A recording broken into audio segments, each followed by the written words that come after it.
Housemates, hawak ko ng resulta ng botohan at nandito ang pangalan ng magpapaalam na sa kanyang best friend at sa kanyang mga kasama. Are you ready, housemates? Ang una kong babanggitin ay ang siyang unang ligtas at may panibago pang pagkakataon sa loob ng bahay ni Kuya.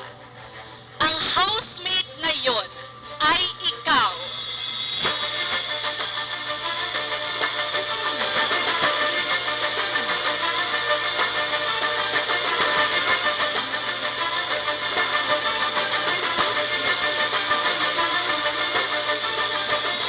Siang! Congratulations, Siang! You are safe. That means, Jaren and Kai, it is your turn to go to the game room. Doon nyo malalaman kung sino sa inyo ang evictee sa linggong ito. Kaya naman sa puntong ito, magpaalam na kayo sa inyong mga kasama dahil isa na lang ang babalik mamaya.